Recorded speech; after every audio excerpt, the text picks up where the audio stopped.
Welcome to the second episode of the Brock at the Buzzer podcast. Once again, I'm your host, Brock Kowalski. And on this episode, we're going to talk about a much-needed Cavs victory last night over the Washington Wizards, Kyle Larson winning a wild race at Auto Club Speedway, and some other smaller sports headlines to conclude the episode. First, let's talk about the Cleveland Cavaliers. Scuffling Cavs defense beats the Wizards. Saturday night at the Rocket Mortgage Fieldhouse, the Cavs approached a must-win game against a tired Wizards team, and by using defense without Darius Garland, Karis LeVert, and Colin Sexton, the Cavs grinded this one out, beating the Washington Wizards 92-86. First, the stats for the victorious Cleveland Cavaliers. Lauri Markkanen had 23 points and 6 rebounds. Cedi Osman off the bench had 19 points, 5 rebounds, and 4 assists. Jarrett Allen came up huge, especially in the fourth quarter. He had 18 points, 14 rebounds, and 3 steals. And Evan Mobley had 14 points and 11 rebounds. For the Washington Wizards, Kyle Kuzma was on fire the majority of the evening. He had 34 points and 13 rebounds. Daniel Gafford had a solid 14 points and 7 rebounds. Kentavious Caldwell-Pope had 13 points and 3 assists, and Rui Hachimura had just 10 points off the Wizard bench.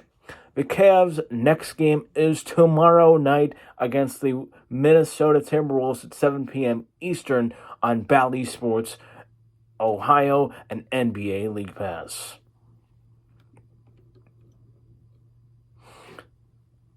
Why the Cavaliers grinded this one out. The biggest key, in my opinion, was Isaac Okoro. Yes, he only had 6 points, a couple rebounds, couple assists, but his job, the job that he did defending Kyle Kuzma, that entire fourth quarter, especially in that final 5 minutes stretch that I will talk about in just a second, and the job he did, even though Kuzma, as I said, was virtually untouchable, Okoro led the way led the way in halting the Wizards to just 3 points in the final 5+ minutes. Lauri Markkanen, being Lauri Markkanen. He helped lead the Cavs. He helped the Cavs scoring run in the fourth quarter by hitting 3 after 3 and doing what he does best, which is find open spots behind the 3-point line and make shots. And last night, he did exactly just that. Jarrett Allen coming up clutch late. Allen scored over half of his 18 points in the fourth quarter and secured some huge boards late,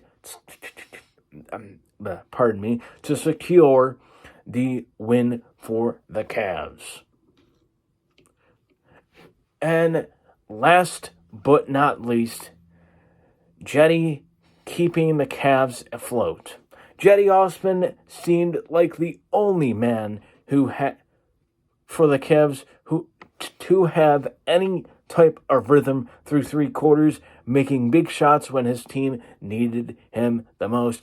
As you can tell, Cedi Osman had a great game last night, just by his stats. Again, 19 points, 5 assists, and 4 rebounds off the Cavs bench, and that was a massive help to the Cavs getting this one. Once again, they take on the Minnesota Timberwolves tomorrow night from Rocket Mortgage Fieldhouse at 7 p.m. Eastern on Bally Sports Ohio and NBA League Pass. And just one or a couple little statements here before I move on to the race today at Auto Club Speedway. 1.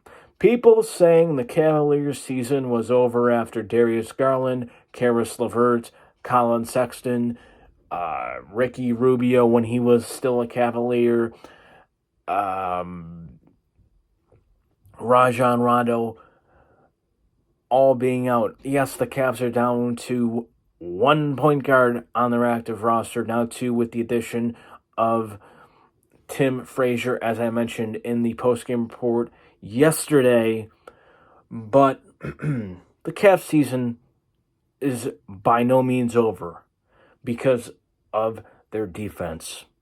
As I said, they held the Washington Wizards to just 3 points over the last 5+ minutes. Yes, you can say the Wizards were tired, considering they were coming off of a double overtime game at home on Friday night to the San Antonio Spurs.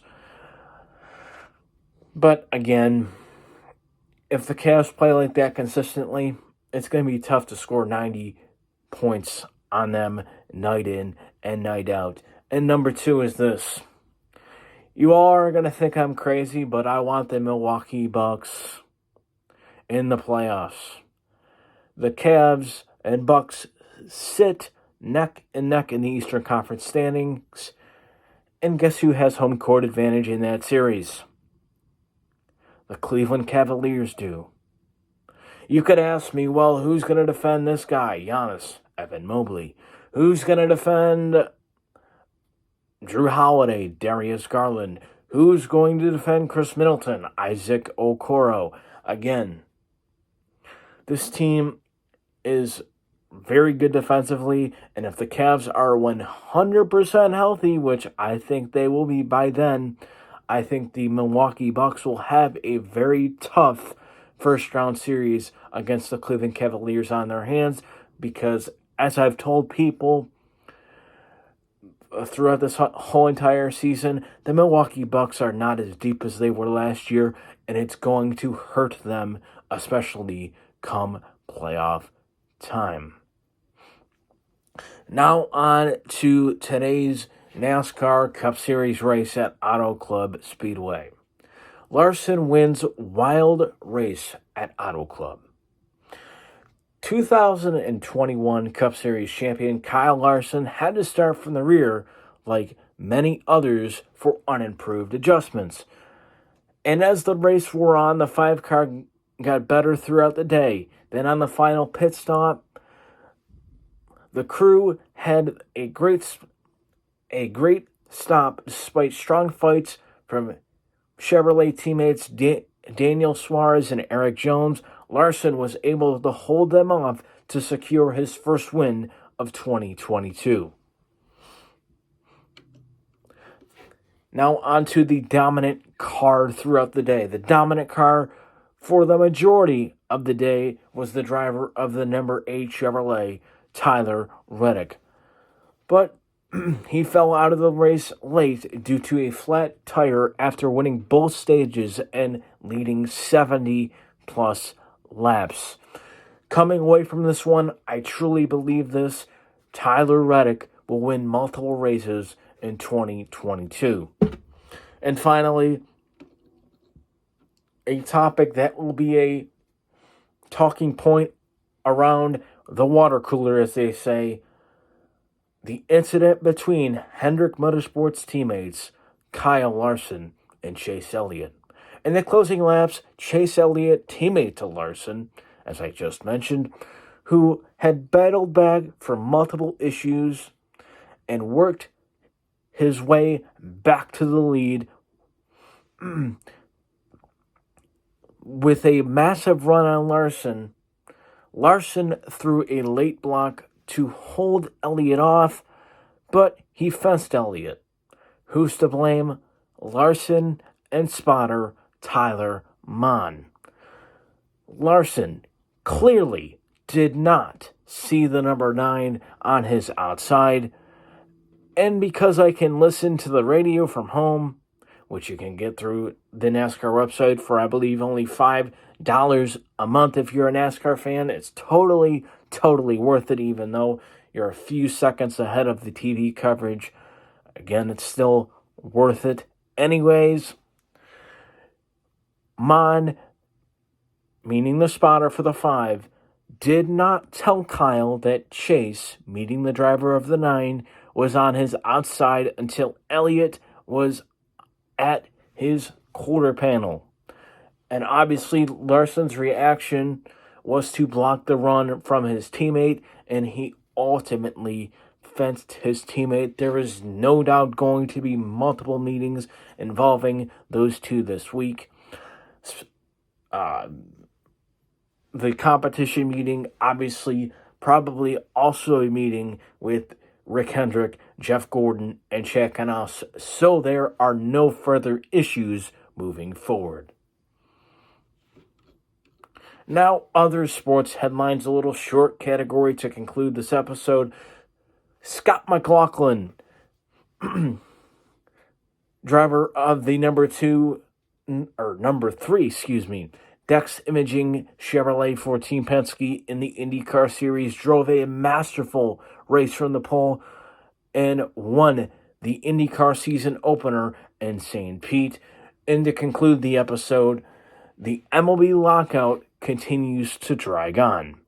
There is fear, a big-time fear, in the industry that games will be postponed to begin the 2022 MLB season, as the Monday deadline to reach a deal is just one day away. That is according to Jeff Passan of ESPN, and this surprises absolutely nobody. Unfortunate, but it's just the reality that we're living in. In my opinion, the MLB must, not the Players Association, the MLB themselves must get their stuff together, because if not, the league, the players, the sponsors, the networks who broadcast all these games for us on a daily basis are going to lose millions, and I mean millions of dollars. And that'll do it for today's second episode of the Brock at the Buzzer podcast. And depending on the time in which the Cavs and Timberwolves do end tomorrow night, I would expect another post-game report following that game tomorrow night. Again, you can catch that game at 7 p.m. Eastern on Bally Sports Ohio and NBA League Pass. You can find all of my social media links in a Linktree link below. And finally, before I let you go, please like the video, share the video, and subscribe. And I'll see you all on the next edition of the Brock at the Buzzer podcast.